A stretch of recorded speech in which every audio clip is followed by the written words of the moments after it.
Bienvenidos a una nueva emisión de este espacio llamado En órbita, que busca personajes interesantes y relevantes y pertinentes además para importunarlos en donde quiera que estén y escarbarles un poco el cerebro. Hoy nos encontramos ni más ni menos que con dos miembros de la agrupación española Vetusta Morla. Juanma y Jorge, bienvenidos a En órbita. Hola, ¿qué tal? Muchas gracias.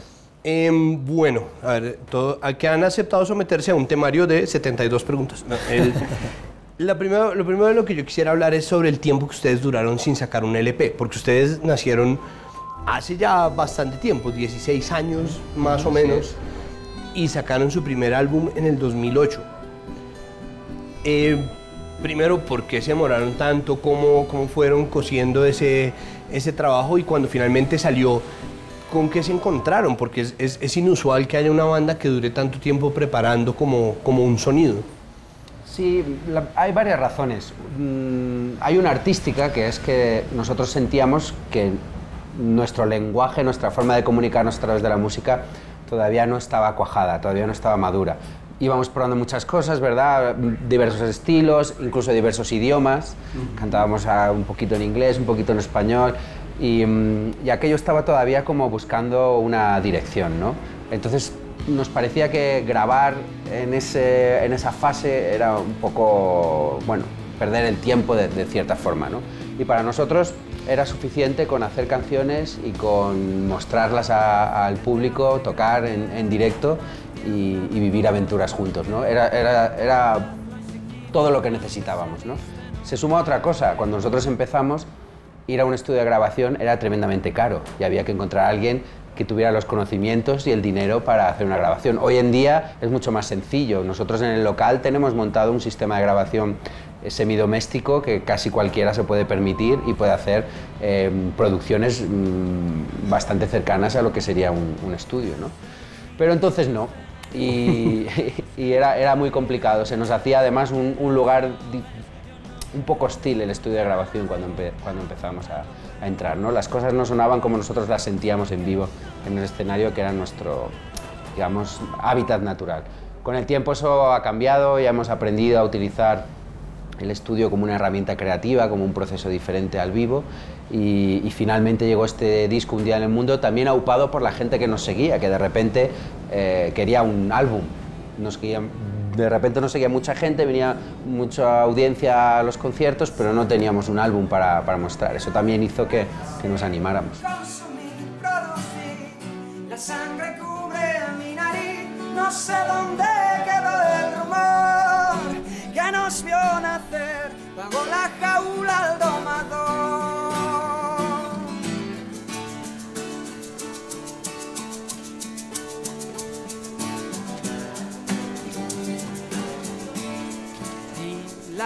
Dilatamos las pupilas en encuentro. ¿Qué les aporta como al sonido, ya cuajado, terminado? Obviamente ya ustedes están presentando La Deriva, pero hablemos todavía de Un día en el mundo.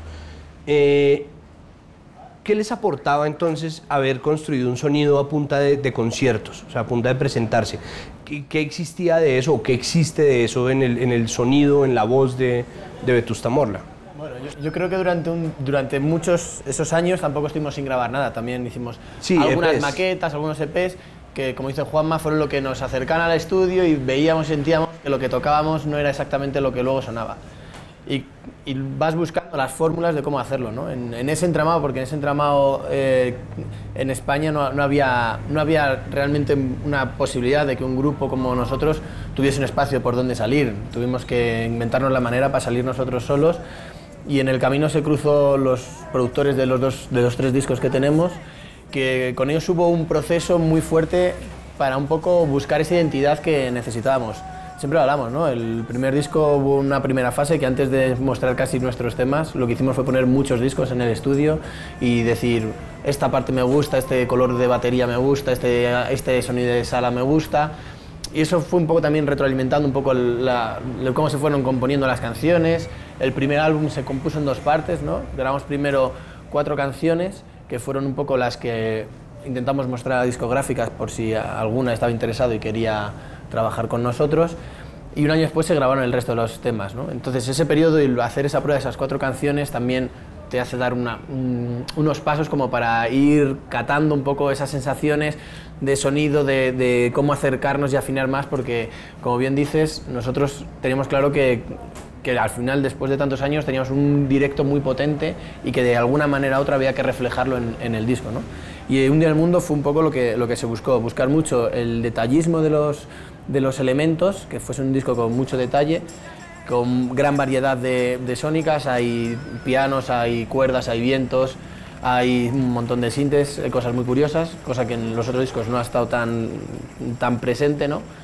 Y luego, por otro lado, buscar esa fuerza un poco del directo de alguna manera en ese disco, ¿no? Y para eso, pues, Manuel Colmenero y Javier Carretero, que son los productores de Madrid, pues hicieron un trabajo con nosotros muy fuerte, estuvimos casi un año y medio, ¿no? Desde que empezamos a trabajar con él, dando vueltas a las canciones, al sonido, haciendo propuestas, etcétera, etcétera, etcétera, ¿no?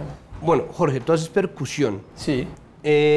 Y ustedes efectivamente tienen cuadradas dentro de los conciertos, al menos. Yo tuve la oportunidad de verlos a ustedes en el Stereo Picnic del año pasado, si no estoy mal. Y ustedes tienen fases de percusión largas. O sea, ustedes componen conciertos pensados también con tener ciertos momentos en que son solo percusión. ¿Esa les viene de dónde? ¿Es una influencia, les viene de viajar, les viene de un simple gusto por el sonido? ¿Es una experimentación? ¿De dónde nace eso? Yo creo que es un poco un trabajo que... Yo creo que nace todo un poco más de David, que tiene un cerebro súper rítmico, el batería.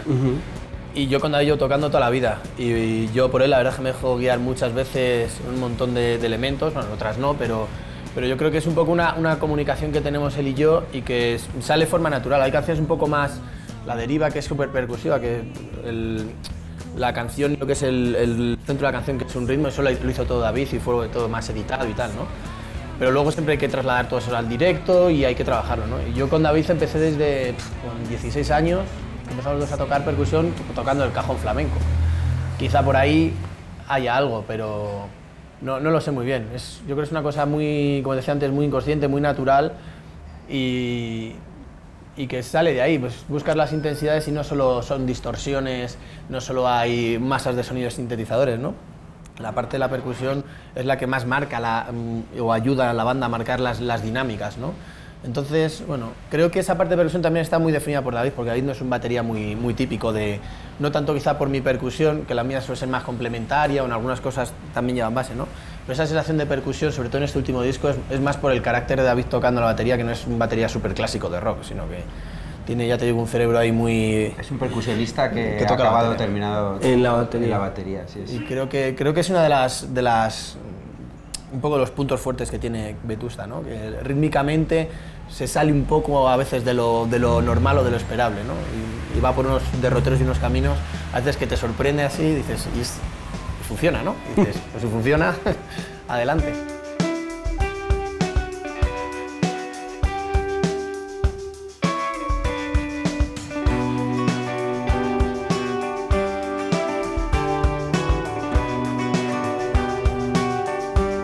Venga, ahora sí, para terminar, como hablar de lo general de ustedes, hablemos sobre las letras, que ahora sí me interesa, porque a ustedes les han hecho esta pregunta 700.000 veces, porque los dos primeros discos tienen letras que están llenas de metáforas, que están llenas de figuras, que se dan mucho a la interpretación, pero que al mismo tiempo podrían no darse a la interpretación. ¿Ustedes componen con alguna intención o encuentran que teniendo que meterle la letra a una pista o una melodía, tienen más libertad de escribir más o menos lo que les cante? No, se compone con una intención siempre. Siempre quieres contar algo. Lo que ocurre es que normalmente lo que tú quieres contar es algo muy personal y quizá a nosotros pues te da un poco de pudor desnudarte tanto y piensas que le va a interesar a nadie lo que yo piense o lo que yo sienta, ¿no? Entonces lo que haces es como construir un laberinto alrededor de eso que quieres contar, un laberinto de metáforas, de imágenes, de versos, un laberinto en el que es hermoso perderse. Cada quien puede buscar un camino, encontrar un lado, unos llegarán al centro, otros no, pero lo divertido y lo interesante es entrar ahí y perderte, ¿no? Eso es un poco, usando otra metáfora, claro, como podríamos definir cómo nos gusta hacer las cosas. La Deriva cambió un poco, ¿eh? Sí, la deriva es mucho más directo, Pero bueno, igual existe una intimidad, o sea, ustedes tienen un sonido que es de alguna manera intimista y tiene una relación como muy horizontal. Seguramente les viene por años de tarima, pero está ahí igual esa intimidad, o sea, no tienen que desnudarse necesariamente. No, pero te sientes así, haciéndolo, claro. te sientes de alguna forma expuesto, ¿no? Y también es lo que te comentaba, el pudor de decir, bueno, ¿qué le interesará a nadie?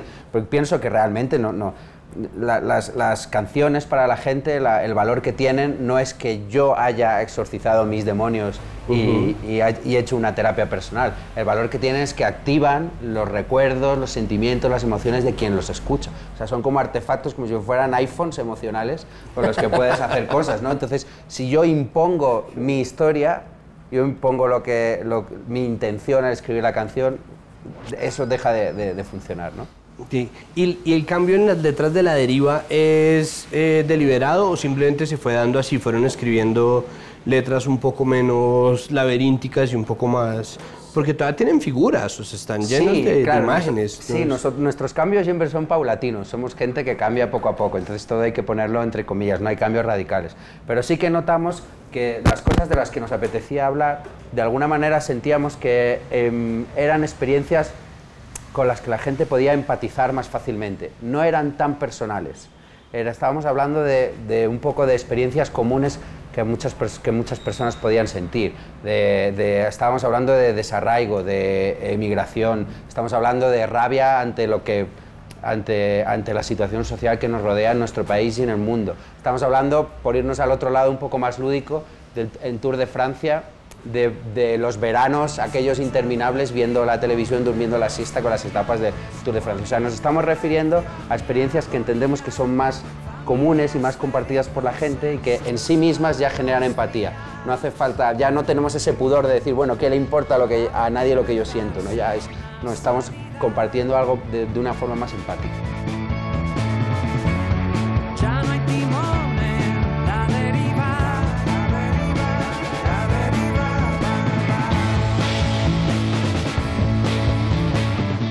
Yo precisamente quería hablar sobre eso, está acá, en esta parte de aquí, sobre el compromiso político que ustedes tienen. Es decir, en La Deriva es notorio que existe precisamente esa rabia y ese sentimiento. ¿Cómo es la relación de ustedes con la política? ¿Tienen algún compromiso político explícito? No me refiero en términos de propaganda, sino, o sea, hablándole a la gente y aprovechando la vocación popular, ¿ustedes deciden hablar de política así de frente? ¿Lo hacen en sus conciertos? Yo creo que la política en nuestra vida está en el día a día, en la convivencia con tu vecino, la relación con tu familia, en nosotros que somos músicos, cómo te expresas ante los medios. Y nosotros no solemos rehuir, lo que pasa que sí es verdad que somos 6 personas, rehuir a las preguntas o a las respuestas, ¿no? Pues sí es verdad que somos 6 personas con visiones muy diferentes. Cada vez que ha salido algún tema un poco más, pues a lo mejor más delicado o más sensible, lo hemos hablado entre los 6 y la verdad es que aun estando muy cercanos, los matices en política siempre son muy importantes, ¿no? Entonces tampoco hacemos así como declaraciones públicas muy...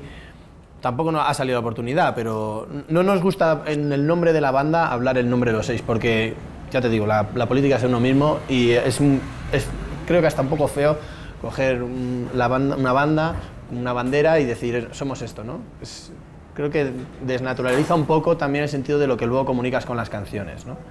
Por otro lado, sí es verdad que en algún momento hemos estado todos de acuerdo, por ejemplo, cuando en Madrid sucedió todo el 15M y hace unos años y empezaron, yo creo que un cambio, sobre todo desde el punto de vista del ciudadano, de pues, cómo ve la política y cómo ve a sus políticos.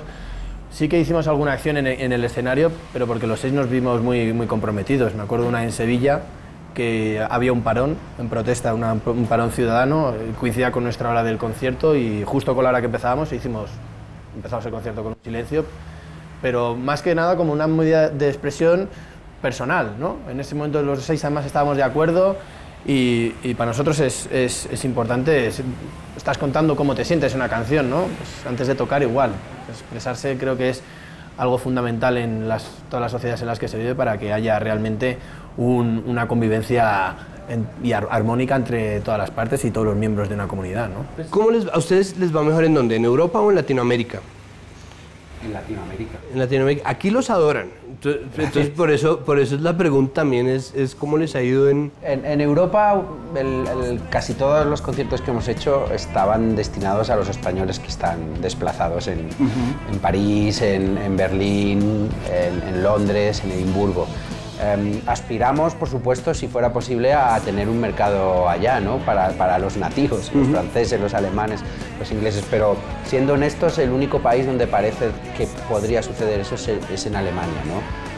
Francia e Inglaterra tienen un mercado propio, en su propio idioma, muy potente, ¿no? En Alemania parece que están más abiertos a escuchar otras cosas y de hecho ya se han dado casos como el de Héroes del Silencio, como el de Mecano, de bandas que en Alemania les ha ido muy bien. También ha sucedido en Francia con Sunday Drivers, por hablar de un ejemplo más contemporáneo, pero bueno, de momento vamos allí a tocar para los españoles que andan allí estudiando, trabajando, buscándose la vida y bueno, eso lo hace muy emocionante también, ¿no? Porque son personas que a través de tu música se acuerdan de la gente que echan de menos, de los lugares que echan de menos, se acuerdan del bar donde escuchaban tus canciones cuando vivían allá, todo esto, ¿no? Entonces están todas las emociones muy a flor de piel cuando vamos por allí, pero sin duda ninguna tenemos a día de hoy más futuro aquí en Latinoamérica. Suena un tambor, retumba en el umbral, viene hacia aquí, viene como un... Bueno, pero ahí sí como empresarios les ha ido divinamente, así que pues... O sea... Sí, en realidad el motor de nuestra empresa son las canciones y son los conciertos. El día que deje funcionar eso seguramente nuestra empresa deje de funcionar, ¿no? Pero bueno, sí, luego también te vas adaptando un poco. En estos años ha habido mucho cambio desde que nosotros desembarcamos en la industria musical discográfica o como se quiera nombrar, porque al final todo es uno, se ha convertido en uno, ya no están los discos por un lado y los conciertos por otro, está ya todo muy mezclado. Pues desde que llegamos nosotros ha ido cambiando y el cambio nunca ha terminado de realizarse, seguimos en proceso, ¿no? Entonces, bueno, sí que solemos estar muy atentos, hablamos con mucha gente, somos muy permeables a opiniones y a gente que trabaja en otros ámbitos. Y yo creo que un poco es el secreto, ¿no? También hemos cambiado un poco nuestra dinámica. Antes éramos mitad empresarios, mitad músicos. En este disco hemos querido ser más músicos que empresarios. No había manera. No había manera, pero hemos hecho intentos y hemos conseguido contratar a alguien para que solucionase cosas del sello y no estar nosotros, pues, que vas a ensayar, después llegas a tu casa, te vas a comer, te vas a responder, luego a leer contratos. Líos. Guitarra, community management. Batería, CEO. Bueno, nosotros tenemos nuestros ministerios establecidos. Ah, muy bien. Sí, así es. Cada uno es ministro de un determinado área y tenemos nuestras comisiones interministeriales, nuestro parlamento, una pequeña república de Vetusta. Sí. Bueno, señores, muchísimas gracias. De verdad, con esto en punta y con la República de Vetusta Morla cerramos esta entrevista. De verdad, muchísimas gracias, Jorge, Juanma, por haber estado un placer aquí con nosotros. Ustedes, pendientes, esta entrevista sale en su totalidad en www.enorbita.tv o en nuestro canal de YouTube. Pendientes de nuestras emisiones en radio, de nuestras emisiones en televisión, de nuestras entrevistas, del podcast, mejor dicho, pendientes de En Órbita, y visiten la República Independiente de Vetusta Morla. Hasta luego.